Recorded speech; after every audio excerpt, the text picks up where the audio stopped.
ஹரே கிருஷ்ணா. எல்லோருக்கும் எனது பணிவான நமஸ்காரங்கள். ஓம் நமோ பகவதே வாசுதேவாயாம். ஓம் நமோ பகவதே வாசுதேவாயாம். ஓம் நமோ பகவதே வாசுதேவாயாம். ஜெய ஸ்ரீ கிருஷ்ணா சைத்தன்யா பிரபு நித்யானந்தா ஸ்ரீ அத்வைதா கதாதாரா சிவசாரி கௌர பக்தவந்தா.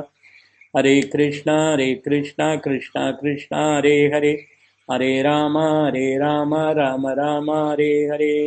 பகவத்கீதை உண்மை உருவில் அத்தியாயம் 18. அத்தியாயத்தின் தலைப்பு முடிவு, துறவின் பக்குவம். பதம் 21.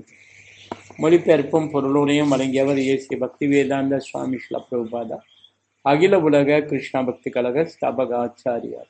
மொழிபெயர்ப்பு: எந்த அறிவின் மூலம் வெவ்வேறு உடல்களில் வெவ்வேறு விதமான உயிர்வாளிகள் இருப்பதாக ஒருவன் காண்கின்றானோ அந்த அறிவு ரஜோகுணத்தில் இருப்பதாக புரிந்து கொள்ளப்பட வேண்டும்.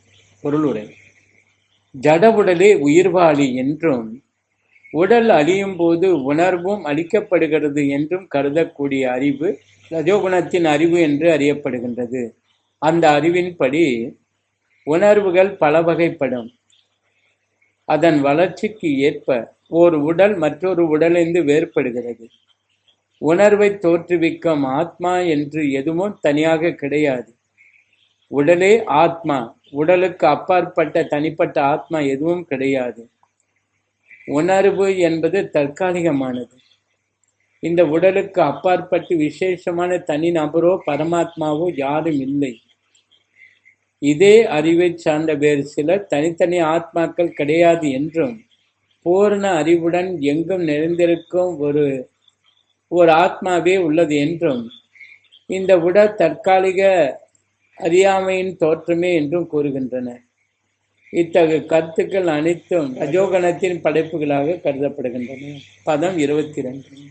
மொழிபெயர்ப்பு: எந்த அறிவின் மூலம் உண்மையை பற்றி அறிவின்றி ஒரே விதமான செயலில் பற்றுதல் கொண்டு அதையே எல்லாமாக அறிகின்றானோ அந்த அற்புதமான அறிவு தமோகுணத்தில் இருப்பதாக கூறப்படுகின்றது. பொருளுரை: சாதாரண மனிதனின் அறிவு எப்போதும் இருளான தமோகுணத்திலேயே இருக்கும். ஏனெனில் கட்டுண்ட வாழ்விலுள்ள ஒவ்வொரு உயிர்வாளியும் தமோகுணத்திலேயே பிறந்துள்ளான். அதிகாரம் பெற்ற நபர்களின் மூலமாகவோ சாஸ்திர விதிகளின் மூலமாகவோ அறிவை வளர்த்து கொள்ளாதவனின் அறிவு உடலின் எல்லைக்கு உட்பட்டதாகவே இருக்கும்.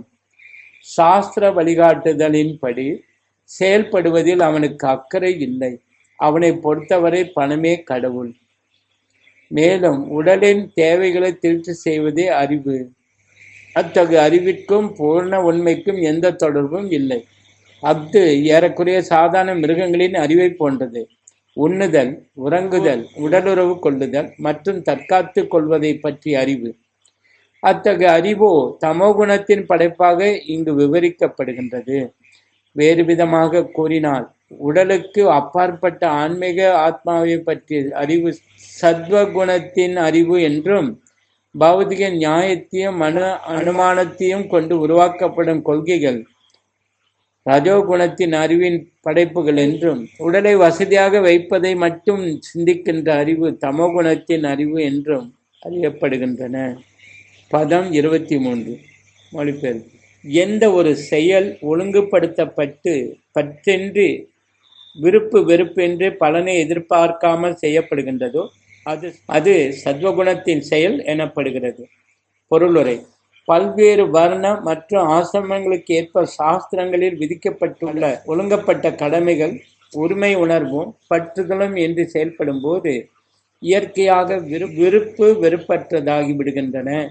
இவ்வாறு புலனின்புக்காக அல்லாமல் கிருஷ்ண உணர்வின் பரமனின் திருப்திக்காக செய்யப்படும் செயல்கள் சத்வகுணத்தின் செயல்கள் என்று அறியப்படுகின்றன. பதம் 24. மொழிபெயர்ப்பு: ஆனால் எந்த ஒரு செயல் ஆசைகளை திருப்தி செய்வதற்காக பெரும் முயற்சியுடனும் அகங்காரத்தினுடனும் செயல்படுகின்றதோ அந்த செயல் ரஜோகணத்தின் செயல் என்று கூறப்படுகின்றது. பதம் 9. மொழிபெயர்ப்பு: எந்த ஒரு செயல் எதிர்கால பந்தத்தையும் மற்றவர்களுக்கு இழைக்கக்கூடும் துன்பத்தையும் கருத்தில் கொள்ளாமல் சாஸ்திர விதிகளை புறக்கணித்து மயக்கத்தில் செயல்படுகின்றதோ அந்த செயல் தமோ குணத்தின் செயலாக கூறப்படுகின்றது. பொருளுரை: ஒருவன் தனது செயல்களின் கணக்கை தேசத்திடமோ பரமபுருஷனின் பிரதிநிதிகளான யமதூதர்களிடமோ கொடுக்க வேண்டும். பொறுப்பற்ற செயல் சாஸ்திர விதிகளின் ஒழுங்கு முறைகளை அளிப்பதால் அச்செயல் அழிவை தரக்கூடியதாக கூறப்படுகின்றது. பெரும்பாலும் வன்முறையை அடிப்படையாக கொண்ட இச்செயல்கள் பிற உயிரினங்களை துன்புறுத்தக்கூடிய வகையாக உள்ளன. அத்தகைய பொறுப்பற்ற செயல் ஒருவனது சொந்த அனுபவ அறிவை கொண்டு நிறைவேற்றப்படுகின்றது. அது மயக்கம் என்று அறியப்படுகின்றது. அத்தகைய மயக்க செயல்கள் எல்லாம் தமோ குணத்தின் படைப்புகளாகும். பதம் 26.